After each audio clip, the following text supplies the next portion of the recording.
what we do. Also, with these Rogue ones are way better. Wait, did you try them? Yeah, Casey had Rogue.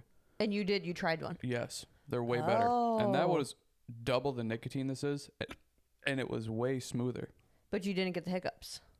I did for like 2 seconds. It's weird. The hiccups That's are like... weird. It's either like... It's not the same every time. I think sometimes it's like aggressive and crazy for like 30 minutes, and then sometimes it's like I'll hiccup twice and then I don't hiccup again. I don't know what the deal is, but it was smoother. The Rogues were way better. Like these Zins have like more of a chemically like you kept saying spicy. It has way more of that like harshness than the Rogues. The Rogues were like smoother and just like better. Not even better flavor. It's almost like they did these with Cool Mint, or this is the one I got is Cool Mint, and these are like they overdid the mint, so it just like hurts almost and is spicy and weird. The Rogues was like way less and more even. And was it the same flavor? It was mint. But, so yeah, I don't know what the. So it wasn't like you got a different flavor, and maybe it was just that. Well, but it didn't have the chemicaliness that this does. It's weird. That's where, I mean, I don't know. Like, I don't know a lot of people that do the Zins. It seems like most of the podcasts that we watch are those kind. They do the other ones, but I think more of the hype and the like joke culture around those right now is all about the Zin. Well, Zin is a perfect name. Maybe that's why. It's the name. Maybe that's why. Do you want to say Lucy over and over again, or do you want to say Rogue over and over again? Sure. Like Zin sounds quick, simple. Yeah. That's just good branding. I wonder why it's Zin. It has nothing to do with nicotine or any of that.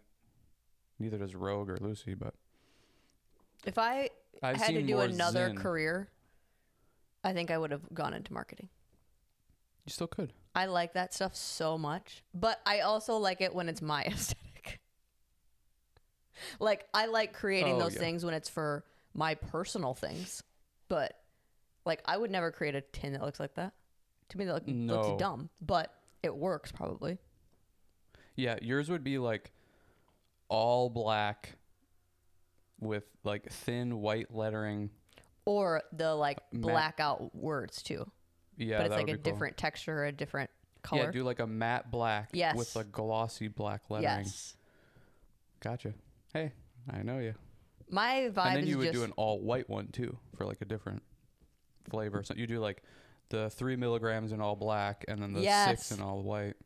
Or reverse, because black is like a little more dangerous. And there she is.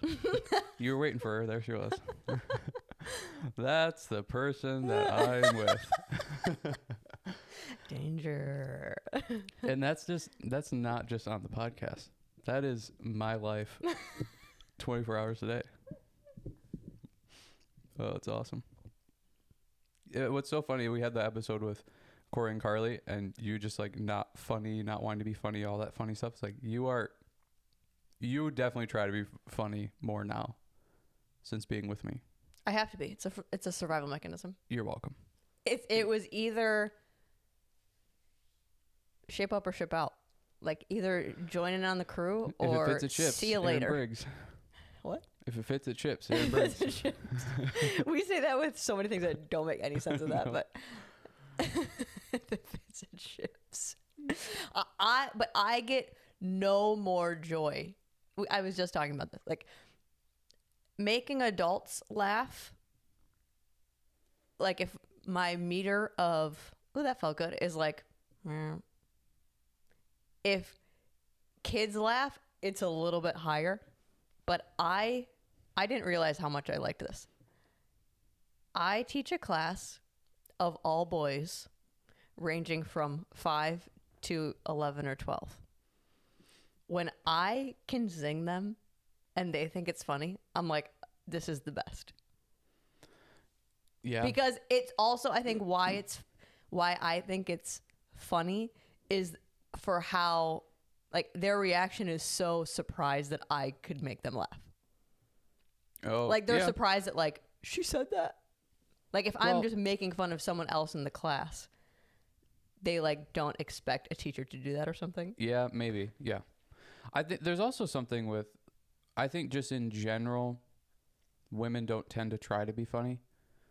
Sure. So when they are, I mean, we watch it with Kill Tony. It's like when women go up there, it's always like, oh, here we go. Is this going to be good or bad kind of thing? I mean, we do that with men too, but I think for men, it's just so much more normal to try to be funny. More men are trying to be funny. To where with women, it's like when there's a funny woman on there, it's like everybody's so happy and so excited because it's like there's more shock value. There's one. Yeah. You know? But I think it's the effort. Women just don't tend to try to be funny. So then we just have more to offer than men do. Wow. Okay. No, but like think about it. Like that is one of the characteristic. That is one of the characteristic traits that most women would say. Like, I want my partner to have a good sense of humor, be funny, or it's like. You know what though? Men want that too. If you don't like. We don't good want sense of humor, but like you don't need to be life of the party a hoot. It's like they would my guess they would probably rather you show signs of being a loyal partner and a good mother, like having motherly traits, than to be the one that everyone's laughing at the gathering. Yeah. I mean, if you had to rank them, for sure. But sense of humor is for sure one of the ones that's up there. But you can have a sense of humor without being funny. Yes, 100%. Yeah, you don't have to be saying the jokes or being the funny one, just somebody that thinks a lot of things are funny. So I think women's like when a guy can be funny, when they can be the one that's making people laugh or make you laugh. Yeah, Like that's a more baseline. Do you think that that's changed for you, of like your sense of humor getting broader? I think broader. I think it's broader. You've also toughened me up, and that's where I think my sense of humor has gotten better because I'm just less sensitive. I'm not as like. Isn't that great? Oh, that's not funny because that's mean. I do not find mean things funny or pranks funny or. I'm not really a prank person anymore. Like, this is one thing that I don't understand why people do this, but it's so cringy to me when it happens. But if someone said something to you and it was like underlying basically calling you ugly, and then someone else in the room would make a joke about like basically bringing to light that person just called you ugly. It's like we all kind of know what was said, but like don't highlight it more. Yeah. We've had this conversation too before of just the delicacy that you need to have with humor and jokes with people. You got to know your audience, kind of thing. But yeah, I get what you're saying. I don't tend to like that kind of humor that much. Like when people call out the awkwardness when it's too harsh. Unless you can do it really funny. Which yeah. is very hard to do, I think. I think it's hard to do because it's hard to... It's like when Chris D'Elia and his wife Kristen do the like... Right. Like that's funny. That's a funny reaction. Or people just go like... Yeah. You know, that's funny. Basically saying anything about it. Because you need to make it funny without like... I think when people do it, they make it funny for the room... But then when you see that person that they're talking shitty about, it's like, it's not funny for them. Like, you're just doubling down on the person that got shit on. Unless that person has a really good sense of humor.